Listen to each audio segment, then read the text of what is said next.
देखिए, हम कहेंगे कि ये बहुत ही गंभीर और चिंता का विषय है।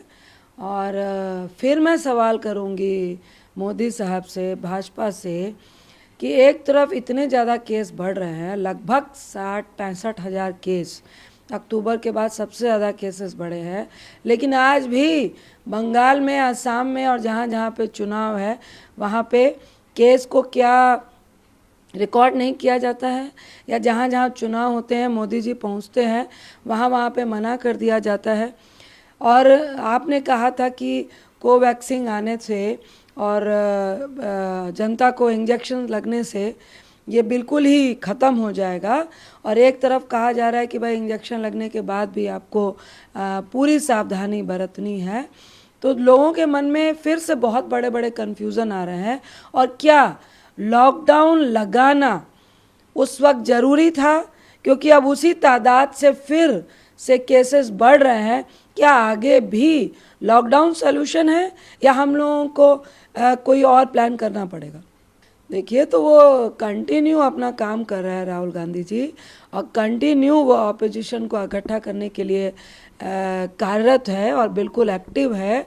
और मुझे लगता है कि विपक्ष में अगर कोई अकेला व्यक्ति अटैक कर रहा है मोदी जी पे बिल्कुल खुलेआम, वो राहुल गांधी जी के अलावा कौन है?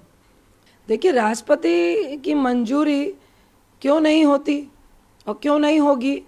मोदी जी का बिल था, भाजपा का बिल था, और तानाशाही वो उन प्रदेशों में करते हैं जहाँ पे फुल फ्लेज एक मुख्यमंत्री का राइट है। ये तो नेशनल टेरिटरी थी। जो कुछ 2-4 चीज़ें जो मुख्यमंत्री के फेवर में जाती थी, उनका मकसद था कि उनको भी छीन लिया जाए। हम पॉलिटिकली कहिएगा तो आम आदमी के भी खिलाफ हैं, लेकिन एक नेशनल टेरिटरी में एक मुख्यमंत्री का जो राइट होना चाहिए उसको जो छीना गया है वो बिल्कुल गलत हुआ है। और अभी हम कह ही नहीं सकते कि क्या राष्ट्रपति जी की अनुमति और क्या पार्लियामेंट, आप अध्यादेश ला के आप सारे बिल पास कराते हैं, तो ये तो उनके लिए बहुत छोटा सा काम था। देखिए, इसकी कांग्रेस भी निंदा करती है, पूरी सरकार निंदा करती है, और बिल्कुल जो हुआ वो गलत हुआ। लेकिन साथ ही आज फार्मर्स ने अपने गुस्से को, अब वो फार्मर्स थे कि नहीं, क्या फार्मर्स प्रोटेस्ट को बदनाम करने के लिए जो विधायक पे जो अटैक हुआ, मैं कहूँगी उसकी जांच होनी चाहिए कि क्या फार्मर्स प्रोटेस्ट को बदनाम करने के लिए आप इस तरह की कार्रवाई करवा रहे हैं या इस तरह एलिगेशन लगवा रहे हैं। ये भी हो सकता है, अगर किया है तो मैं उसकी निंदा करती हूँ।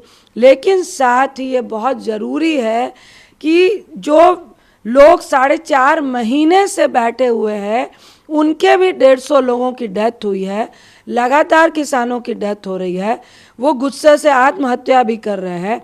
26 को उन पर भी अटैक हुआ, निर्दोष किसानों को भी बदनाम किया गया, उनको भी मारा गया। उनके लिए इमीडिएट कार्रवाई हुई कि नहीं, वो भी जांच का विषय है।